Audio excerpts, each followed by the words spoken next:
Kış ayları gelir, bir hasta olursunuz, öksürükle birlikte ciğerleriniz parçalanırcasına sizi perişan eder. Ya da alerjiksiniz, 4 mevsim bundan dertlisiniz. Sigara içiyorsanız muhtemelen uykularınızı zehir eder. Sabah uyanınca zor çıkarırsınız. Bir kere başladı mı yakanızı bırakmaz. Söktürmesi de zordur. Elbette balgamdan bahsediyoruz. Öksürük şurubunun sürekli kullanımda bağımlılık oluşturup yetersiz kaldığı, kalp sistemine zararlı geldiğini biliyoruz. Bu yüzden önceliğimiz her zaman doğal yöntemler. Bu videomuzda balgamın renklere göre ayrımından, hangi gıdaların çoğalttığından ve balgam sorununuzu kökten çözecek özel kürlerden bahsedeceğiz. Balgam hem çıkarması hem de görüntüsü bazen kokusuyla da rahatsız etse de kıvamını, rengini iyi gözlemleyip takip etmemiz gereken vücut sıvısıdır. Açık renk balgam alerjik sebepli olabilir. Bazen de vücudunuzun bir enfeksiyona karşı savaş verdiğinin işaretçisi olabilir. Kötüye işaret olmasa da bol sıvı alımıyla desteklemeniz gerekecek. Beyaz ve gri renkli balgam, gribal enfeksiyonların ilk işareti sayılabilir. Sarı mukus, bağışıklık sisteminin bir enfeksiyonla mücadele ettiğinin işaretidir. Yeşil balgam, bu enfeksiyonun ilerlediğini, solunum sisteminin iltihaplandığını işaret eder. Özellikle bronşit, zatürre gibi hastalıklarda yeşil balgama rastlanır. Bağışıklık sistemi savaş verirken beyaz kan hücreleri, mikroplar ve diğer hücreler balgama yeşil renk verir. Açık pembe renkli balgam da kırmızı gibi balgama kanın karıştığının işaretidir. İleri derecede tüberküloz, akciğer kanseri gibi ciğerlerle ilgili bir hastalığın işareti olduğu gibi kalp pıhtılaşması sorunu, kalp yetmezliği gibi önemli hastalıkların belirtisi de olabilir.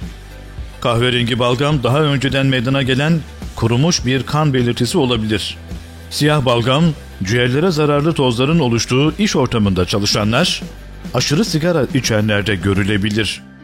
Bazen mantar enfeksiyonunun da işareti olabilir. Mutlaka doktora başvurulmalı. Gelelim balgam giderici özel kürlere. Turp bal kürü. Kış aylarında bolca bulabileceğiniz hem öksürüğe hem de balgama çare müthiş bir kür önerisiyle başlayalım. Bu kürü eğer reflü gibi bir problemi ve bal alerjisi yoksa 1 yaş üstü çocuklarınızda da 3 günü geçmemek kaydıyla kullanabilirsiniz. Yetişkinlerde ise 1 hafta boyu kullanılması önerilir. Siyah turpu iyice yıkayın. Üst kısmını kesin ve içini oyacak yardımıyla alt kısmı delmeden dolma yapar gibi oyun. Turpu bir bardağın üstüne yerleştirin ve içini balla doldurun.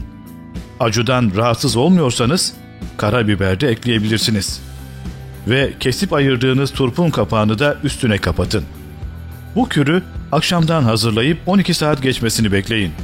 Bu süre zarfında balın bardağa aktığını göreceksiniz. Sabahları aç karnına o akan sıvıyı için. Kalan turpu salatalarınıza katabilirsiniz. Her gün taze olarak hazırlayın. Siyah turp, öksürük ve balgam sorunlarına çare olduğu gibi safra sorunları ve böbrek taşı sıkıntısı yaşayanlar için de birebir. Soğan bal kürü. Bir soğanı rendeleyiniz. İyice posasını sıkarak suyunu ortaya çıkarınız. Bu suyu 1 yemek kaşığı bal ve 1 çay kaşığı karabiberle karıştırınız. Günde 2 kere içilmesi tavsiye olunur. Keçi boynuzu ve karabiber kürü.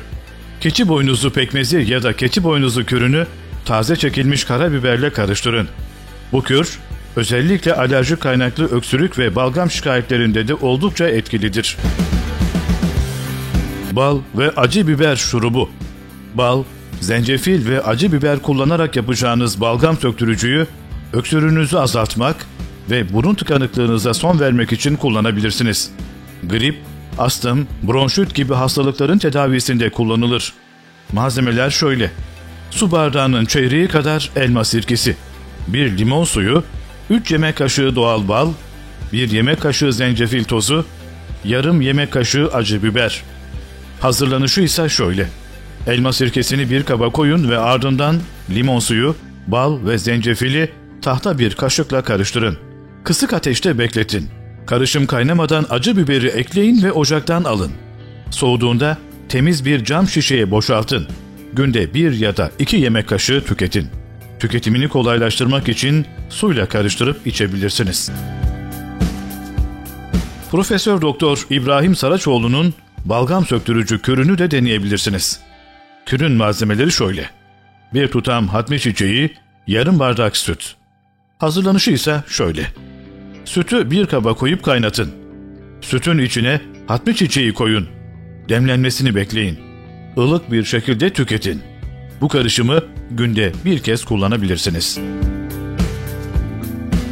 Değerli dostlar, şimdi sizi içinizi ısıtacak bir görüntüyle ve ruhunuza iyi gelecek, sizi dinlendirecek bir müzikle baş başa bırakıyorum. Kanalımıza abone olmayı, zili aktif etmeyi unutmayın. Yorum ve beğenilerinizle bize destek verebilir, video linkini sosyal medya hesaplarınızdan paylaşabilirsiniz.